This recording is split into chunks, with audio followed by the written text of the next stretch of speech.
They called him the Diesel. Crank up that diesel. Let's go. He leaned across the table and he goes, "You need to get me back there. I'll make you famous." And to Riggins, good hold. He's got the first down to the 40. He's gone. The 35, the 30, the 20. He's gone. He's gone. It's Riggo, the Diesel. Okay, well, welcome everybody. This is Riggo the Diesel coming to you from Fort Belvoir, Virginia, because obviously yesterday, was Veterans Day, and we're down here with the USO, and I got to get a plug in right away. My wife, Lisa Marie, is the Executive Vice President of USO Metro, who happens to be out in the audience. You don't have to stand up, honey, but just thought I'd acknowledge you. And I'm very fortunate to be joined by Shaun Dion Hamilton, linebacker for the Washington Redskins. It's been gracious enough to come out and join us here on this day, on his day off. But it's a good way to spend your day coming down to Fort Belvoir. Oh, yes, sir. Thanks for having me. My dad's a military veteran, and, this is how I'm kind of showing my appreciation for all he's done for me and helped me over my years living. So glad to be here. I'm glad you brought that up. I take it, would you consider yourself an Army brat? Kind of. My dad's, he retired just recently after, I want to say 32, 33 years. Is that right?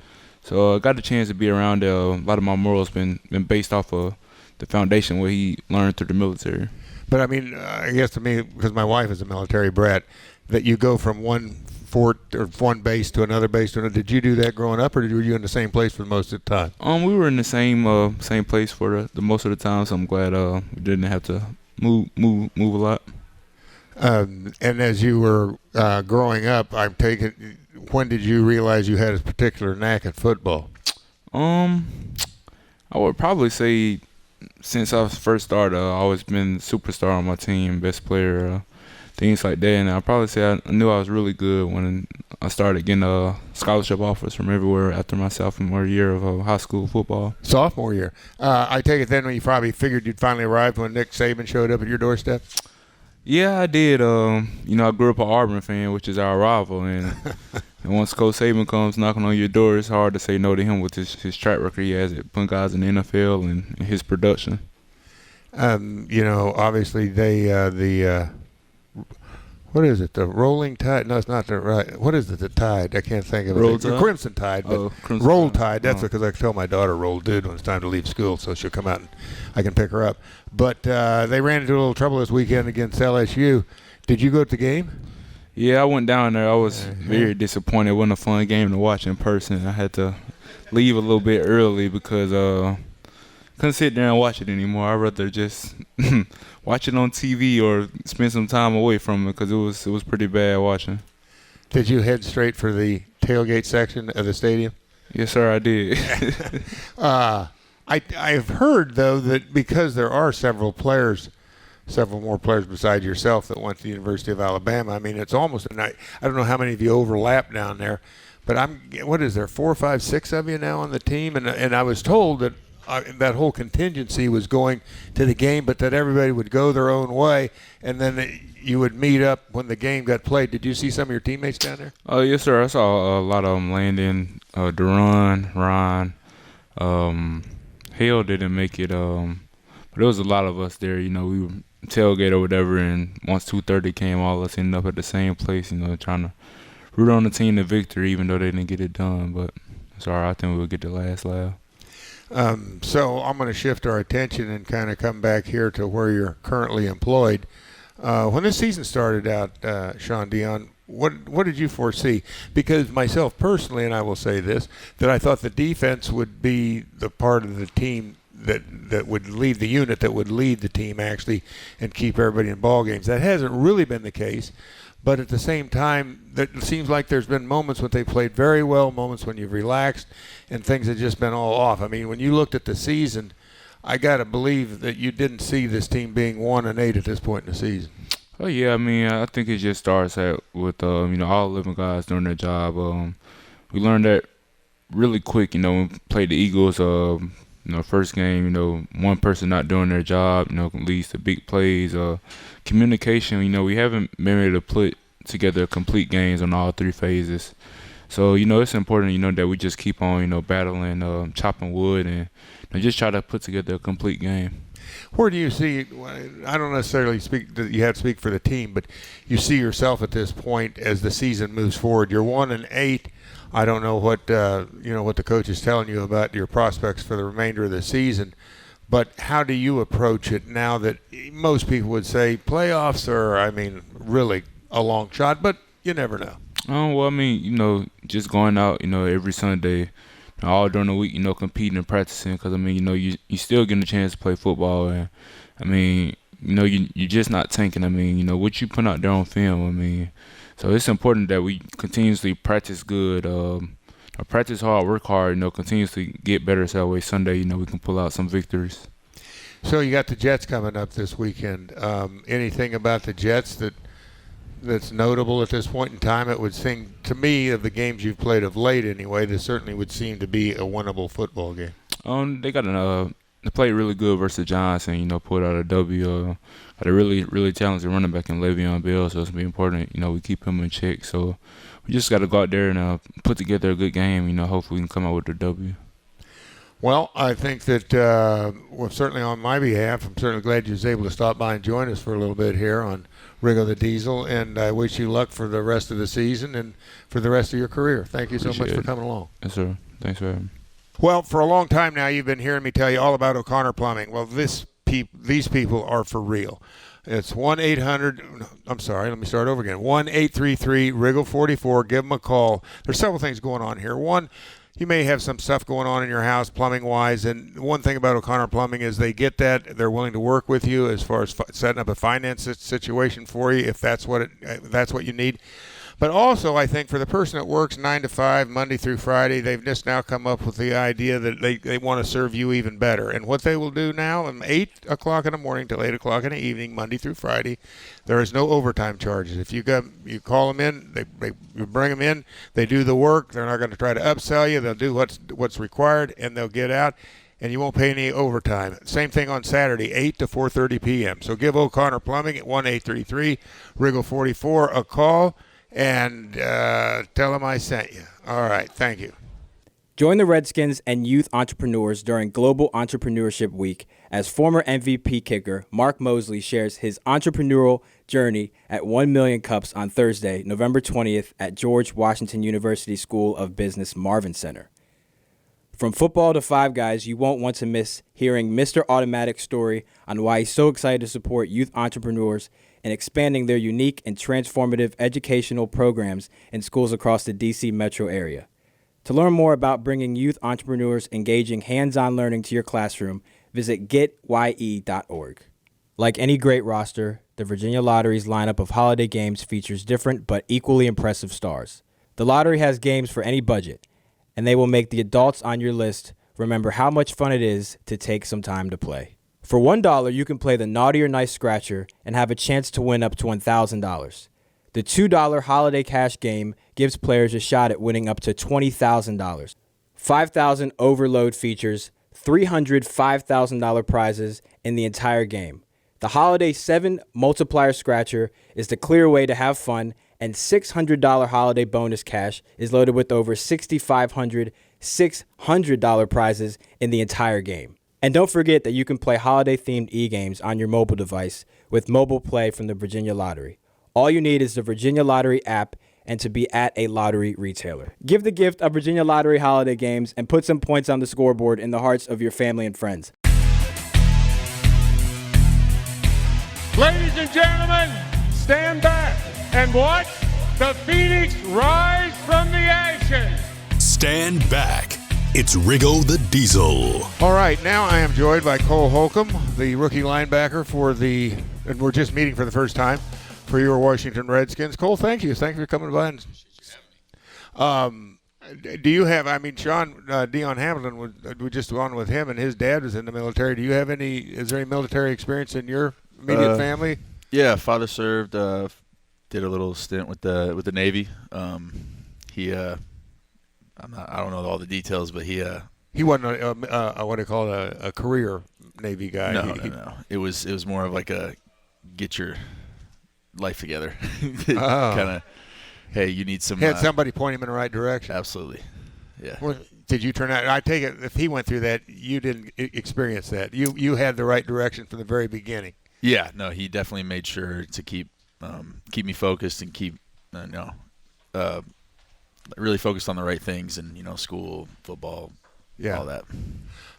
You know what I find really fascinating when I first heard this, and I'm sure I don't know how you see it, but a lot of ways you could look at it. But the fact that you were a walk-on at North Carolina, correct? Yes, sir.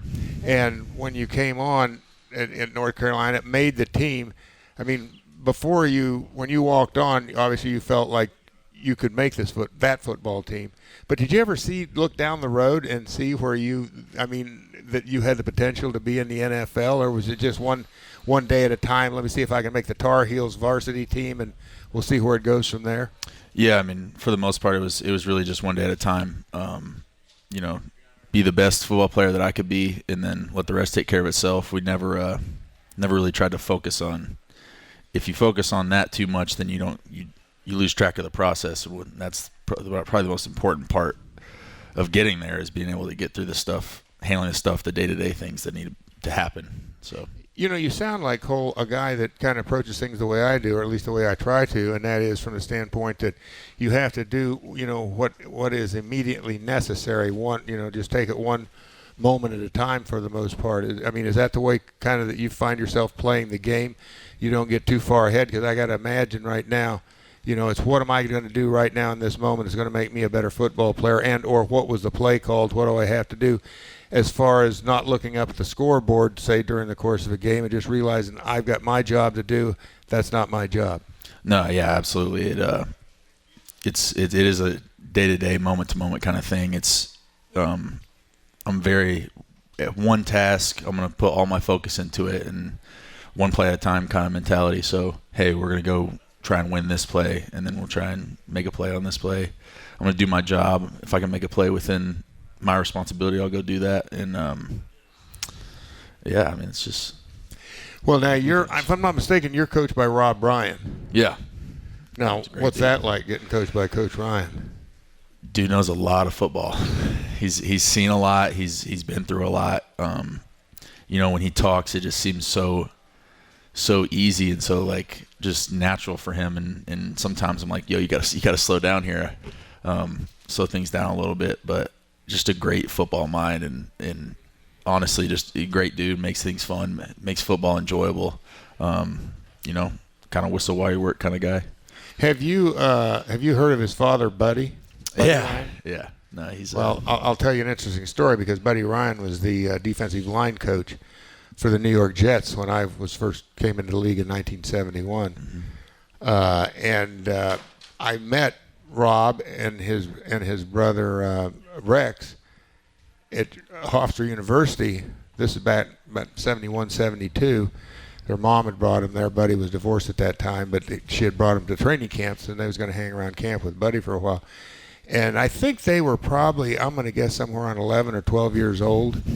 And both of them, you won't believe this, were string beans.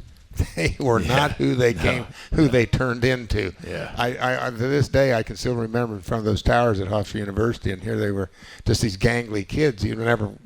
They obviously, I don't know, on Thanksgiving they better duck because they might be looking for them, if you know what I'm talking about. Yeah. Anyway, well, you find yourself at 1-8. You're a rookie. I mean, when you came in, did you see yourself, having the success you've had, because you're actually one of the star players on the defense now, I think a lot of people would say, and I'd have tendency to agree with that.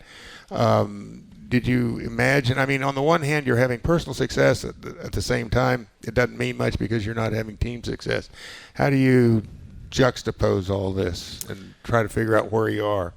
Right now, the personal victories, it is what it is. In my opinion, I would, like I said, telling everybody, I'd give those up to get the win. So, in my opinion, I'm really just focused on winning and winning the next game. And each week, that's the mentality. So I'm not really looking at paying attention to stats. I try to, turn the phone off, turn social media off. I don't really look at any of that stuff. I just kind of keep my head down and try and get a win. It's the main focus. I was going to say, I appreciate what you're saying. Ultimately, though, it gets down to, one really kind of does have to. Well, you've said it earlier. You have to focus on what the job is at hand for you to do, and then whatever comes with that, you don't want to buy too much into. But at the same time, you want to make sure you did your job on Sunday. At least that's what I always felt, because if you don't, and even if the team is winning, they're still looking at the film. And if you're not doing your job, you don't have a job. So, it's one of those deals where you can't take a lot of – I guess the thing is that you can't take a lot of I don't want to say pride, but, you can't get all puffed up about it, because it doesn't mean anything unless the team wins, right? I mean, you can have all the – you can go out there and get 5 sacks a game. Yeah. If you lose the game, obviously you're becoming a star player, but you really can't enjoy it. It's frustrating, isn't it? Just the competitive nature of most people. I mean – a lot of us playing, we're all competitors. I mean, we love football, but I feel like the competition in it is what a lot of people love about it. So when you're not having success, that's the biggest frustration, I guess I would say. I just read, and of course the news has already been out for a while, but I guess you're going to have a new quarterback. Well, not a new quarterback, but the rookie's going to play here for the rest of the season. Yeah, Dwayne Haskins. Is the team kind of all excited about that, or does it really? I guess to a certain extent doesn't make any difference. But going in as a defensive player, because I've seen coming off the field many a times at 3 and out and looking at the defensive guys. A lot of times they don't give you a very good look when they got to go back out on the field. So do you feel like, that maybe he can be somebody that can make something happen and keep you guys off the field a little bit? Yeah, no, I definitely – watching Dwayne in practice and seeing him out there, he definitely has all the tangibles, and he can make some stuff happen. So I am excited to see him on the field. Well, I tell you what, Cole, appreciate you coming on here this morning and sharing your time down here at Fort Belvoir with everybody, and the best of luck coming up Sunday and throughout your career. Yeah, thank you. You're very welcome. Helping people improve their lives is what should drive business. That's the belief at Koch Industries, which employs more than 65,000 people across America. The team at Koch works together to meet the world's changing needs in transportation, medical care, water filtration, household goods, energy-efficient building products, and everyday technologies, all while consuming fewer resources. See the innovations firsthand at kochindustries.com. Join the Redskins at FedEx Field November 17th for the annual Salute to Service game. The game will honor current and former military members. Game day will include the national anthem performed by vocal group Voices of Service and an Army Blackhawks flyover. Visit redskins.com/tickets to get your tickets today. Hey, I'm bored, I'm broke, and I'm back. Who's bored? Who's broke? And who's back? I wanted to always see the redwoods. I wanted to see the Rocky Mountains. I wanted to see the Painted Desert, the Petrified Forest, the Grand Canyon. That was like the land that I always wanted to go to. John Riggins. And with me now is, I got to believe, a guy who needs no introduction. Clinton Portis. Clinton, how you doing today? Listen, this seat is so hot right now from the questions. You talk about put a guy on the hot seat. Gosh, Riggo. What? We're here to celebrate, all right? Okay. Lead the way. I'm all ears. No, I'm all for you. What's going on? No, I'm cool with that. I just didn't. I don't like. Hopefully, you're not uneasy or anything. I don't know. There's nothing I don't think I can ask you that would make you that way. I was going to ask, as you see this team at 1-8, and we were just talking before we got on here, they practiced last Wednesday, which you kind of thought, well, maybe that would have been good just to say, get out of here and see you next Monday. Yeah, at 1-8, I think you just released the troops. As you said, imagine having to go 16 straight weeks without a bye. So I think you just get the guys away. At 1-8, hard fought. You've had some situations since the coaching change that I think the guys left it on the field. And, when you hold them, you're done. Your last game is on Sunday. Come in Monday. Hey, everyone go away. Have a good weekend. Get your mind off of football. Come back refreshed because we have a long season to go. When you keep guys around the wins, it's just kind of one of those situations that it affects your psyche. Like, why are we here? We're 1-8, and everyone wants to win. Everyone wants to come out and play. But you got guys that just need to get away from football. It's not – sometimes you need to get away, and that's the best that you could do for someone is allowing them to leave, go see your family, go handle whatever it is you got to handle. Just get away from football. Refresh, clear your head and come back ready. You think actually having the practice on Wednesday, in other words, and not allowing them just to get out of here, can have a negative effect in the sense, and I'm thinking as you're just saying that I kind of get it where it's going, well, what are we going to do on Wednesday? Like, okay, here we go, right? In shocks. You were in shells. It's not like it was a physical day. It was just kind of one of those, I'm going to keep you here. Hey, you're off Tuesday and you're coming in Wednesday. Like, let's get this out of the way and send me off. That extra day or extra 2 days away actually helps guys. I think when you look at a lot of guys, especially in today's game, you look at your era where the mindset was totally different. You played through everything, injuries, like you would go out with one leg hanging off and still run the ball. You look at my era where I think guys fought through things, and all of a sudden this era is week in, week out that you're missing guys. I think guys need a lot more opportunity to recover, a lot more opportunity to get their mind right. So just get them away from the game. It's to me, it's pointless to keep them around for a day. Have you ever on a team, because you went to the University of Miami, I got to believe, you didn't have any losing seasons down there. When you came into the NFL, have you ever been through a season, where you found yourself at 1-8 or a record where you kind of went, whoa, this is going to be pretty rough? Well, actually, my 2004 season here, me and Shaun T almost went crazy. It was both of our first time ever losing. And that was Coach Gibbs' first year. Yeah, so that was Coach Gibbs' first year, and it wasn't like we weren't in games. Like every game came down to hard fought. I can think of the game that changed our season that year. I think we were sitting at 2-2 or 2-3, and we actually scored the game-winning touchdown against Green Bay, and they called an illegal motion on James Thrash, and it changed our season. We lost that game. I think that took us to 2-4, and we kind of went downhill from there. But it was week in, week out, 3-point loss or 6-point loss because touchdowns was hard to come by. And I remember at the bye week, me and Shaun T was about to go crazy. Like, we had never lost. We had never been in this situation. And it was just kind of, what can we do? Like, we need to do more. What can we do? We were stressed. And for us, we jumped on a flight, went down to Miami, got away from football, and you kind of came back and gave everything you had. So being in this situation, everyone wants to say, hey, keep guys motivated, keep guys going. Like, the guys need to give it all they got. But at 1-8, you're like, this is a tough situation. The reality of it is you have an uphill battle regardless. Now you got to start thinking about draft position. Look, as a player on the field, you got to give your all no matter what. So when people be like, oh, let's embrace tanking, I've never been in a locker room that they come in and say, hey, don't play that hard today, CP.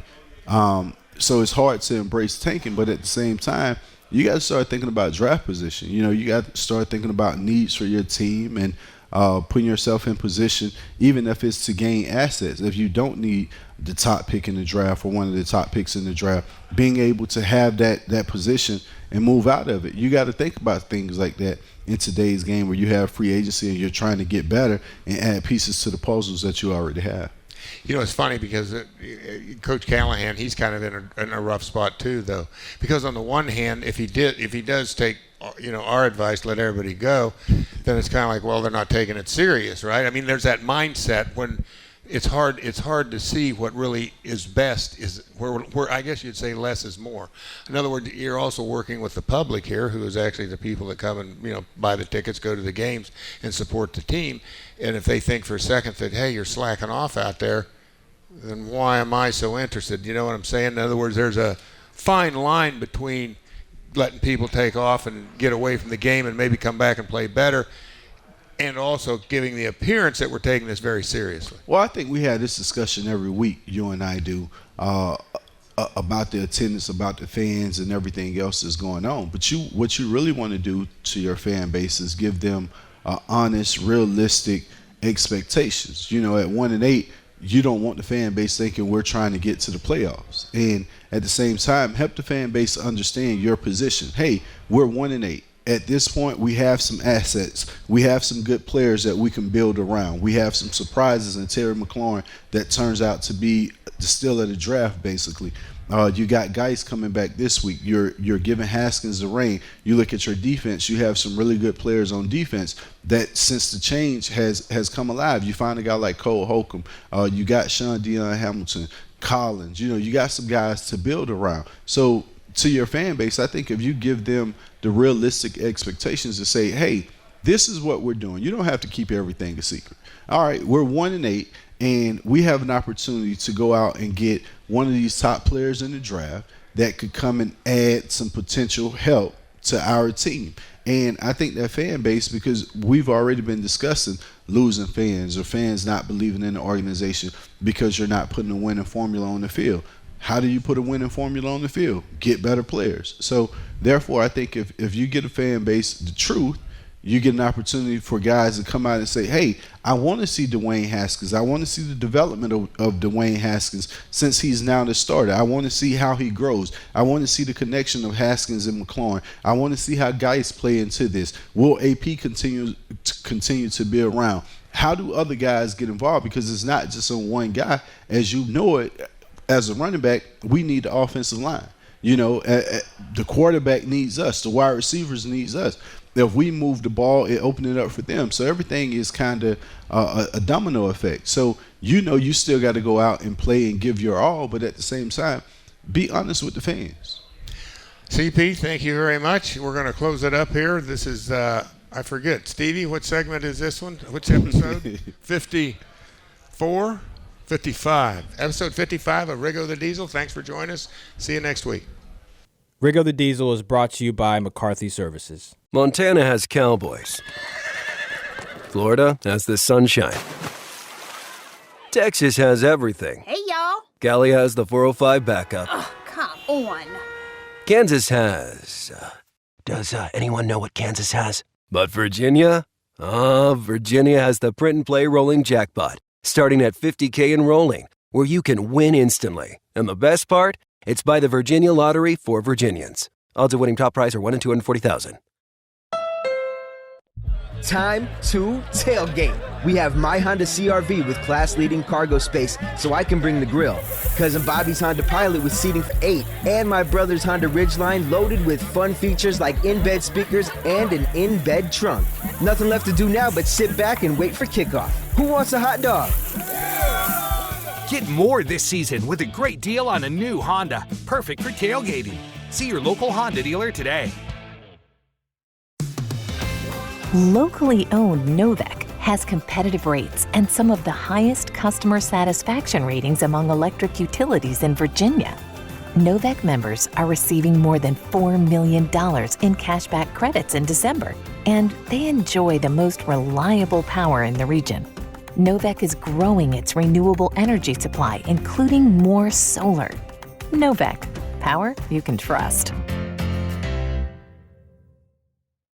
Is your heating system ready for colder weather? An annual heating system tune-up from McCarthy Services will help make sure your system is working properly and efficiently to keep you warm and save money on your heating costs. Schedule your annual heating system tune-up today with McCarthy Services for only $29. But do it fast. This outstanding special ends soon. McCarthy Services, heating, cooling, and plumbing. Visit McCarthyHomeservices.com. License number 2705142-947A. McCarthyHomeservices.com.